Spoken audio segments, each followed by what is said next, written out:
வீசினாங்க. அந்த எழுத்துக்கு மரியாதை அல்லாஹ் தந்தான். ராபியத்துல் பஸ்ரியா என்று சொல்லக்கூடிய ஒரு இளம் அவுலியா இறைநேசர் பெண்மணி, அவர்கள் வாழ்ந்த காலத்தில் நைல் நதி வற்றி போகின்ற பொழுது அவரிடத்தில் போய் முறையிட்டார்கள். அவர்கள் ஒன்றும் செய்யவில்லை. இவர்களாவது கரங்களில் எழுத்துக்கள் மூலம் எழுத்து அனுப்பினார்கள். ராபியத்துல் பஸ்ரியா தன் முகத்திரையை எடுத்து கொண்டு கொடுத்து அனுப்பினார்கள். இதை கொண்டு போய் நைல் நதியில போடுங்க, அங்க அல்லாஹ்வுடைய பரக்கத்து உண்டாகும்.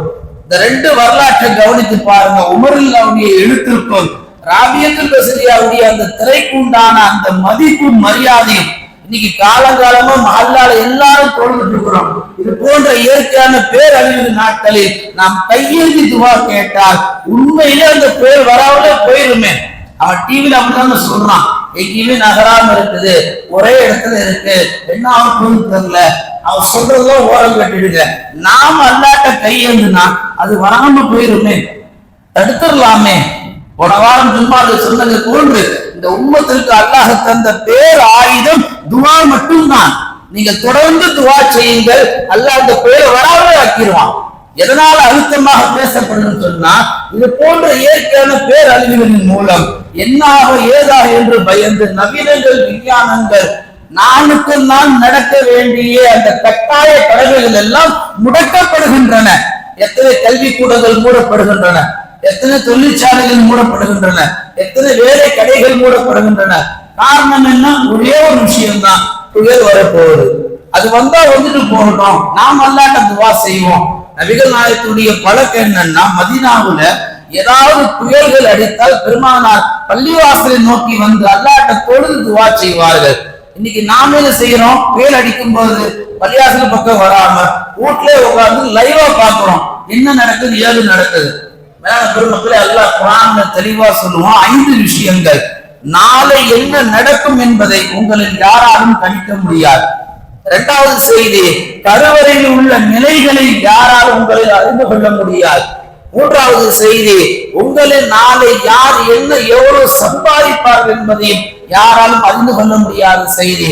4வது, ஒரு மனிதர் எந்த இடத்துல பிறப்பார், எந்த இடத்துல மரணிப்பார் என்பதையும் யாரும் அறிந்து கொள்ள முடியாத செய்தி. 5வது, நாளைக்கு மழை பொழியுமா என்பதையும் கூட உங்களில் யாராலும் அறிந்து கொள்ள முடியாத செய்தி.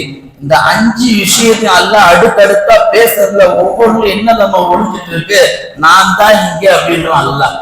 இது எதுவுமே பெருசு கிடையாது. நான் முடிவெடுத்தால் மட்டும்தான் இந்த 5லும் நீங்கள் எல்லாவற்றையும் அறிந்து கொள்ளலாம். அதுல ஒண்ணு அடங்கியதுதான் அந்த மழை, அந்த சூறாவளி காற்று. மேலான பெருமக்கள், எல்லா ஆற்றலும் எல்லா பொறுப்பும் அல்லாஹ் தன் கைவசம் வைத்திருக்கிறார். முஃமின்களாகிய நாம் அல்லாஹ்விடத்தில் தொடர்ந்து யா அல்லாஹ் இது போன்ற இயற்கையான பேரழிவு எங்களை முழுமையாக பாதுகாத்து துவா கேட்டால் அல்லாஹ் சத்தியமாக பாதுகாப்பான். மேலான பெருமக்களை, நீங்கள் குர்ஆனை பிரட்டி பாருங்கள். எத்தனை சமுதாயம் அழிக்கப்பட்டார்கள். கடுமையான புயலின் மூலமாக அவர்கள் அழிக்கப்பட்டார்கள். கடுமையான கல்மலை, சாதாரண தூறல் கிடையாது, மழை துளிக்கிற கல் மேலிருந்து கல் விழும், ஒவ்வொருத்தரும் தலையிலையும் விழும். அடுத்து அல்லாஹ் சொல்கிறான், கோரமான பேர் இடி முழக்கத்தை கொண்டு நாம் அவர்களை பிடித்தோம்.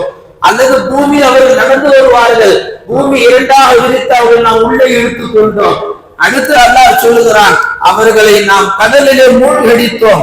பெரிய செல்வந்தனா இருந்த காரூனை நாம் ஒட்டுமொத்தமாக அமைக்கினோம் என்பதா குர்ஆன் அல்லாஹ் ஒவ்வொன்றாக இப்படி வரலாற்றாக பேசி வரக்கூடிய ஒவ்வொரு பாடமும் இங்க அல்லாஹ் ஏற்படுத்தி தரக்கூடிய அபாயத்தான் பேரபாயமாக இருக்கிறது. இந்த வரலாற்றுகளை நாம் படிக்கின்ற பொழுது நமக்குள் ஒரு அச்சமும் பயமும் பிறக்க வேண்டும். அல்லாமா ராசி ரஹ்மத்துல்லாஹி அலைஹி மிகப்பெரிய ஒரு இமாம் அவர்கள் மக்களுக்கு மத்தியிலே ஒரு முறை நின்று கொண்டிருக்கும் பொழுது அவர்கள் மயக்கமுற்று கீழே விழுந்து விட்டார்கள். எல்லா மக்களும் என்ன பண்ணாங்க, அவர் இருக்கிறாரா இல்லையா செக் பண்ணி பார்த்ததுல பிபி ரொம்ப லோவா அடிக்க ஆள் மூத்தா போயிட்டாரு சொல்லி கொண்டு போய் அடக்கமே பண்ணிட்டாங்க. அடக்கம் பண்ணதுக்கு பின்னாடி கபர்ல இருந்து அவருக்கு மயக்கம் தெரியுது.